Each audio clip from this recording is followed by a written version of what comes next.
Hello MotoGP enthusiasts. Welcome back to ZNGP Today. VR46 confirmed it held polite talks with Aprilia over a potential 2027 partnership. But team principal Alessio Salucci insisted the squad never seriously considered leaving Ducati. With the renewal reportedly near completion, the Tavullia-based outfit looks set to remain aligned with Borgo Panigale as the paddock prepares for the 850cc/Pirelli era. Toprak Razgatlioglu is set to add valuable MotoGP mileage at a two-day private test in Jerez, where Yamaha, KTM and Aprilia will evaluate both Michelin and early Pirelli tyres.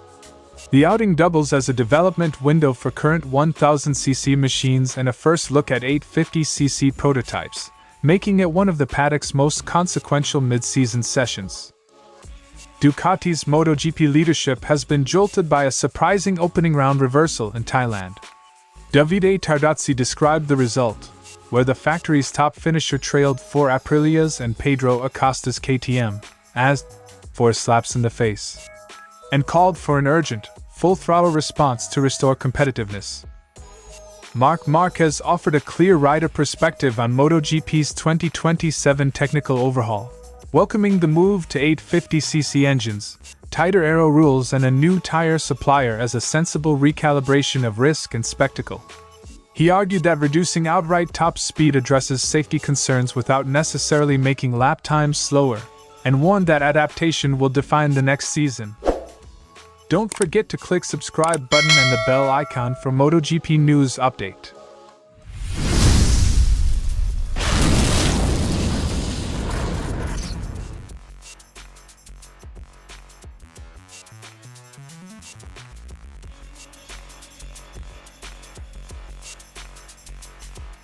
Salucci described the exchanges with Aprilia as cordial and professional. "We're gentlemen," reflecting long-standing personal ties between VR46 and Aprilia management. The conversations were exploratory rather than a negotiation, and never translated into a concrete plan to switch manufacturers. "We spoke with Aprilia a little bit because Aprilia wanted to speak to us, and we are gentlemen. But I never thought about changing and leaving Ducati." The disclosure clarifies rumors that VR46 might defect amid the 2027 reshuffle. Instead, the team treated the approach as routine paddock diplomacy. VR46 has run Ducati machinery since entering MotoGP and upgraded to factory-supported status in 2025. Salucci emphasized performance and continuity as decisive factors. Ducati's Desmosedici remains the team's benchmark, and the technical relationship is deep. Negotiations for a new multi-year deal are reportedly in the final stages. There remain some small details. "We are really close to signing for Ducati again."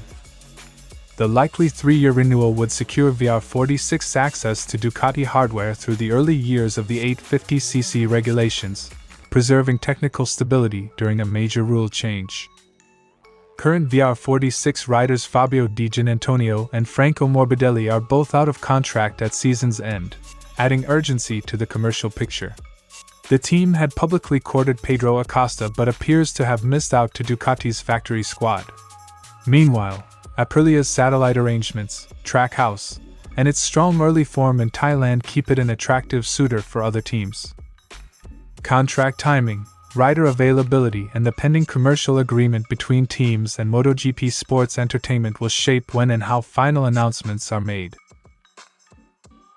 VR46 treated Aprilia's winter approach with courtesy but has opted for continuity. A near-finalized renewal with Ducati looks set to carry the team into the 850cc era. The decision favors proven performance and technical integration over a speculative switch, removing one major unknown as the paddock prepares for the sport's biggest regulatory transition in years. Yamaha, KTM and Aprilia confirmed test programs at Jerez, with established test riders Andrea Dovizioso, Pol Espargaro and Lorenzo Savadori leading the work. Yamaha's concession status opens the door for race riders to participate, and Razgatlioglu, fresh from his World SBK title run, is traveling from Turkey to join the action. His presence offers Yamaha extra feedback and the chance to see how a World SBK champion adapts to MotoGP machinery. The mix of factory test riders and occasional race seat inputs gives teams a balanced perspective, consistent data from specialists plus real-world impressions from riders who race at the sharp end. The test is notable for running both Michelin's 2026 compounds and Pirelli's early 2027 prototypes. That dual program lets engineers compare grip, degradation and feel directly, accelerating learning about how tire behavior will influence chassis setup, electronics and riding style when the 850 cubic centimeters era arrives. Early tire data will shape suspension choices, aero trade-offs and even rider training plans as teams prepare for a season where tire characteristics may be the decisive variable. KTM has already publicly run an 850cc RC16 prototype at Jerez in December, and Yamaha and Honda are believed to have completed private shakedowns. At this test, manufacturers will split time between refining the current race bikes and logging laps on 850cc hardware where available. Aprilia may focus on optimizing the RSGP while sampling Pirelli rubber to build baseline knowledge. Running both programs in parallel is resource-intensive but essential. It lets teams protect short-term competitiveness while investing in the next technical cycle. Razgatlioglu's World SBK experience with Pirelli makes him a useful barometer for the Italian tire maker's behavior in MotoGP conditions. For Yamaha, his feedback could be especially valuable as the factory balances concession obligations with prototype development. The test also sets the scene for further private sessions and the first Misano outings, where Ducati plans to debut its 2027 prototype on Pirelli.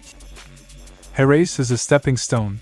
The data gathered here will ripple through development plans and influence which factories hit the ground fastest when the 850 cubic centimeters era begins. The Jerez test is a rare, concentrated snapshot of MotoGP's present and future. With Michelin and Pirelli running side by side and a mix of 1000cc and 850cc work underway, teams will leave Spain with clearer priorities. Razgatlioglu's participation adds an intriguing cross-discipline perspective, and the findings from these 2 days will help shape setups, rider adaptation and the early development race toward 2027. The Ducati team principal did not mince words after Buram. He framed the weekend as a wake-up call and demanded a concentrated effort from engineers and riders to return the Desmosedici to the front. "We need to work hard and bring out everything we have." The tone is corrective rather than panicked, a call to accelerate development and extract performance from both bike and setup. Tardozzi pointed to grip changes between the pre-race test and the Grand Prix as a key factor that affected Ducati riders' performance. He acknowledged the team must analyze why their pace dropped and not rely on explanations alone. "All our riders have suffered from the grip changes from last Sunday's test to this weekend. Their performances have dropped. That's not an excuse. We need to evaluate the reasons." The admission signals a technical review is underway. Tire behavior, setup sensitivity, and race day adaptability will be scrutinized. The result ended Ducati's extraordinary run of 88 consecutive Grand Prix podiums and left the factory looking up at an Aprilia quartet and Acosta's KTM. Márquez's own race was compromised by wheel rim damage, further complicating Ducati's weekend narrative. While one round is a small sample, the symbolic end of the podium streak has amplified pressure on Borgo Panigale to respond quickly. Tardozzi urged perspective but insisted the next circuits will be more revealing. He singled out Austin, Qatar and Jerez as venues that should clarify the true pecking order and give Ducati a chance to show its hand. "After taking 4 slaps in the face, because that's the truth, we're getting to the tracks that will reveal the true order: Austin, Qatar and Jerez. Those circuits offer a mix of characteristics: long straights, technical sectors and high tire demand, that will test whether Buram was an anomaly or the start of a trend." Pedro Acosta leads the standings after the opener, followed by Aprilia's Marco Bezzecchi, Raul Fernandez, Jorge Martin and AI Ogura. Ducati's riders sit further down the order, underscoring the immediate challenge facing the factory. Early points tell a story, but Tardozzi's message is clear: Ducati must respond with both technical fixes and race weekend execution to reclaim its usual front-running status.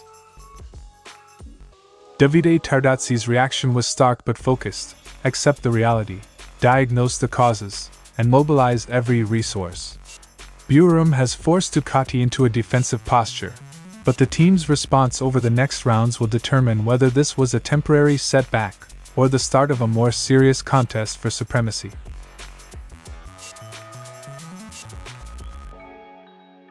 Márquez framed the rule changes as a response to escalating top speeds that began to outstrip circuit safety margins.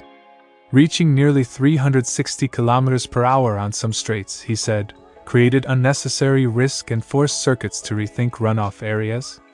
Slower peak speeds, he believes, are a reasonable trade-off for improved safety and sustainability. I think it's a speed that's unnecessary for the show and greatly increases the risk. The comment echoes the championship's stated aim: reduce velocity where it matters while preserving the spectacle of close racing. Crucially, Márquez argued that lower top speed does not automatically translate into slower lap times. With reduced weight and power, bikes should become more agile, allowing riders to carry higher corner speed and brake later. On many circuits, that balance could keep lap times similar or even produce faster laps despite lower straight-line velocity. I believe the times on many circuits will be very similar and even faster, because the weight and power are reduced, but agility is gained. The insight reframes the debate. MotoGP's performance is a composite of acceleration, braking and cornering, not just peak speed. Márquez highlighted two major uncertainties: the switch from Michelin to Pirelli and the impact of reduced aerodynamic aids. Riders have built instinctive feel around Michelin compounds, adapting to Pirelli's grip, wherein feedback will be a steep learning curve. Likewise, less aero will change bike behavior under braking and acceleration, forcing adjustments in riding style and setup. He described 2027 as a season of discovery, a development sprint where manufacturers and riders who adapt fastest will gain an edge. Márquez accepted that adaptation will vary across the grid. Some riders may find the lighter, nimbler machines suit their style. Others may struggle to recalibrate. Manufacturers that quickly understand Pirelli's characteristics and the new aero envelope could leapfrog rivals, making the transition a potential catalyst for a reshuffled pecking order. The coming year will reward engineering agility and rider versatility as much as raw horsepower. Márquez's take is pragmatic and cautiously optimistic. Slowing peak speeds is sensible for safety, but the essence of MotoGP, close, fast racing, should survive through improved agility and smarter setup work. The 850cc era promises technical challenge and strategic opportunity, and the paddock's ability to adapt will determine who thrives in the sport's next chapter. Thanks for watching ZNGP Today, and this is your MotoGP news update. And see you next time!